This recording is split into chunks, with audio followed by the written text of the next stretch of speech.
नमस्ते सबैजनालाई। आज म एउटा सानो नयाँ लेसन लिएर तपाईँहरूको माझमा आएको छु। मेरो लेसनको नाम छ खान एकाडेमी। खान एकाडेमी भनेको के हो? एउटा एजुकेसनल कम्पनी हो। यसको फाउन्डर सलमान खान र यो फाउन्डेड सेप्टेम्बर 2006 मा यसलाई लन्च गरिएको थियो र यो website free world class education for anyone and anywhere.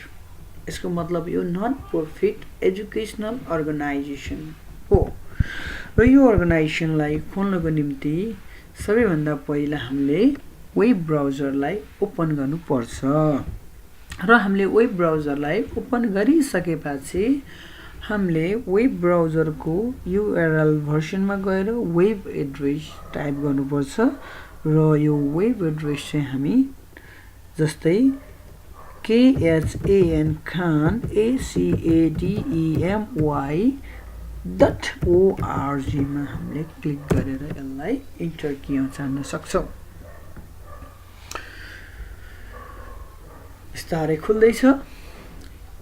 जस्तै मैले यो पहिले खोलेको कारणले गर्दा यहाँ मेरो नाम रिबन पौडेल जुन मेरो यो फेसबुक आइडीसँग लिङ्क छ त्यसलाई मैले लगआउट गरेँ र लगआउट गरिसकेपछि यसको मेन होम पेज कसरी खुल्छ म तपाईँलाई देखाउँछु। यो हो यसको मेन होम पेज र यसमा हामीले सुरुमा कोर्सहरू देख्न सक्छौँ। कोर्समा जस्तै math by grade, science and engineering, computing, test preparation यस्तै डिफ्रेन्ट कोर्सहरू छ। यो कोर्सलाई कसरी पढ्ने, कसरी हेर्ने, कसरी युज गर्ने भन्ने कुराहरू आज म तपाईँलाई सिकाउँछु। यही पर्सनमा मैले तपाईँलाई चाहिँ म्याथ बाई ग्रेडको 6th ग्रेडको एउटा पर्सनलाई लिँदैछु। ल अब आयो 6th ग्रेडको कोर्स। 6th ग्रेडमा के कोर्सहरू हामीले पढ्न मिल्छ? रेसियो, रेस percentage, arithmetic operation, negative numbers, properties of number, variable and expression, equation and inequalities instruction, introduction, geometry, data and statistics, and course challenges. अहिले हामी कोर्स च्यालेन्जेसमा जाँदैनौँ। हामी सुरुमा के गरिन्छ भन्दाखेरि अपमा गइन्छ, त्यसपछि रेसियो, रेट्स एन्ड पर्सेन्टेजलाई क्लिक गर्दैछु मैले। यो गर्ने बित्तिकै तपाईँको 3टा लर्न भन्ने एउटा पार्ट्स आयो। लर्नमा 3टा भिडियो छ, introduction to ratios, basic ratios र रेसियो रिभ्युज। जस्तै मैले इन्ट्रोडक्सन टु रेसियोजमा क्लिक गरेँ, एउटा भिडियो ओपन हुन्छ।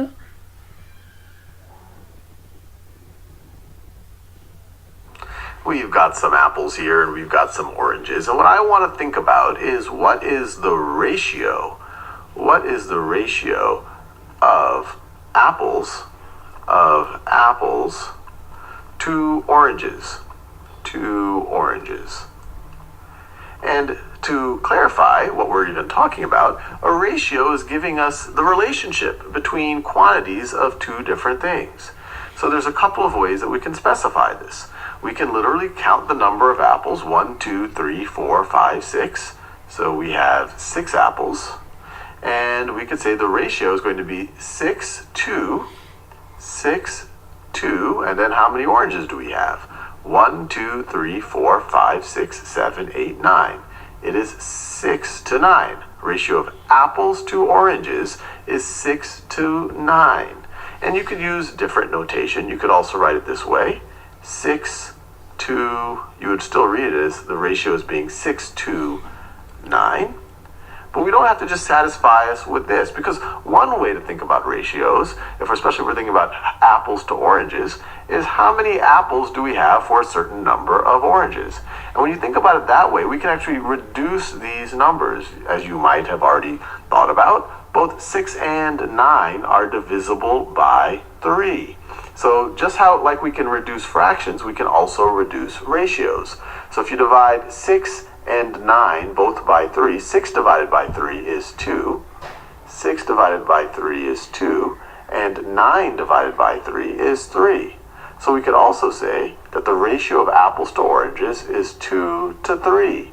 Or if we want to use this notation, 2 to 3. 2 to 3. Now does that make sense? Well look, we divided each of these groups into... यो भिडियोलाई मैले 20 मै cut गरेँ।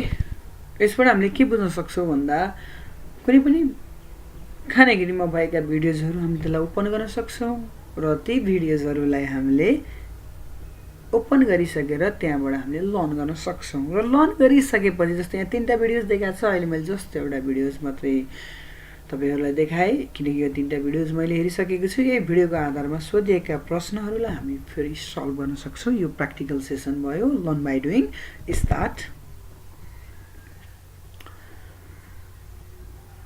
जस्तै the table shows the number of student who play each instrument in the marching band instrument trumpet 15 saxophone 7 flute 11 drum 4 अब question छ what is the ratio of students who play trumpet to students who play flute according to the video trumpet 15 flute 11 भनेपछि मैले अब यसलाई ए नम्बरमा click गर्छु right answer हो किन let's check wow good work you got it on what similarly next question किनकि हामीलाई 7 वटा क्वेशन मानिएको छ what is the ratio of cookies to ice cream cone cookies भन्छ अगाडि cookies आयो एउटा दुईटा तीनटा आइसक्रिम एउटा 3 2 1 is the ratio check oh two question done यसरी हामीले कुनै पनि क्वेशन्सहरु आफैले क्विजको माध्यमबाट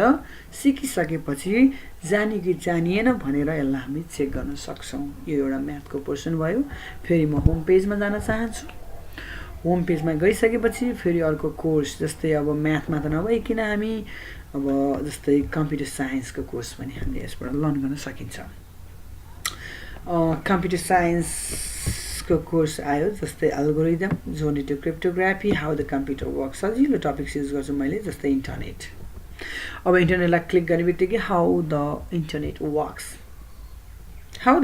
works now let us click let's see the video what is the internet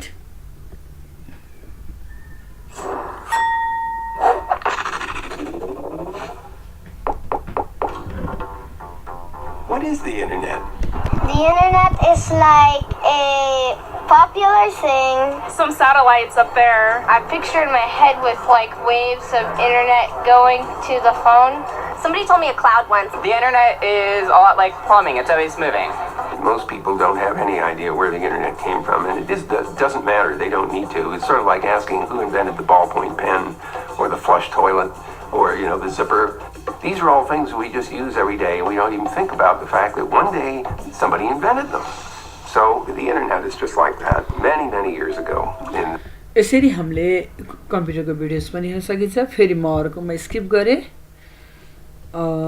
तपाईहरुलाई बोर लागेको पनि हुन सक्छ फेरि म एउटा सानो कोर्समा जान्छु आर्ट्स एन्ड ह्युमेनिटिजमा एउटा मैले के देखे ग्रामरमा मैले क्लिक गर्न चाहे र क्लिक पनि गरे र ग्रामरमा हामीले के देख्न सकिन्छ भन्दा यहाँ तपाईको parts of speech noun welcome to the grammar जस्तै मैले अहिले भर्बलाई क्लिक गर्न सक्छु पार्ट्स अफ स्पीच भर्ब अब यहाँ भर्ब सम्बन्धी डिफ्रेन्ट क्वेशन्सहरु देख्न सकिन्छ इन्ट्रोडक्सन टु भर्ब फेरि हामी स्टार्ट गर्न सकिन्छ जुन अहिलेको भिडियोमा हामीले गरिसकेका थियौं त्यसरी नै हामीले यसलाई स्टार्ट गर्न सकिन्छ now let us move to the home page Khan Academy अब भयो यो कोर्सेसका कुराहरु भयो त्यसपछि हामी तल डाइरेक्टली पनि कोर्सलाई हेर्न सकिनेछ डिफ्रेन्ट पार्ट्समा र अहिले म माथि गए माथिमा चाहिँ तपाईले के देख्न सक्नुहुन्छ you can learn anything for free for everyone forever जस्तै पहिलो पार्टमा हेर्न सक्नुहुन्छ लर्नर्स स्टार्ट हियर भनेपछि लर्नर्सले त्यहाँ क्लिक गर्नु पर्यो टिचर्स स्टार्ट हियर टिचर्सले क्लिक गर्नु पर्यो प्यारेन्ट्स स्टार्ट हियर प्यारेन्ट्सले क्लिक गर्नु पर्यो जस्तै मैले लर्नर्समा क्लिक गरे लर्नर्समा क्लिक गर्ने बित्तिकै math by grade science computing जस्ता कुराहरु तपाईले देख्न सक्नुहुनेछ ठिकै छ मैले अब टिचर्समा क्लिक गरे अब टिचर्समा क्लिक गर्ने बित्तिकै तपाईको आईडी माग्छ जस्तै लर्नरमा पनि हामीले आईडी दिन सक्छौं अलरेडी हेभ अकाउन्ट भन्ने कुरा आयो जस्तै टिचर्समा क्लिक गरे कन्टिन्यू विथ फेसबुक तपाईले आफ्नो फेसबुक अकाउन्टबाट पनि यसलाई कन्टिन्यू गर्न सक्नुहुनेछ फेसबुक अकाउन्ट गर्न छैन भने तपाईले गुगलबाट पनि गर्न सक्नुहुन्छ जीमेल अकाउन्ट त्यो पनि भएन भने तपाईले साइन अप विथ इमेल छ यहाँ साइन अप अप्सन छ त्यो साइन अप अप्सनबाट तपाईले नयाँ इमेल खान एकाडेमीबाट बनाउन सक्नुहुनेछ र फेरि युज गर्न सक्नुहुन्छ जस्तै यहाँ मैले अलरेडी युज गरेका कोर्सहरु छन् अब जस्तै यो कोर्सहरु तपाईलाई मन परेन मानौ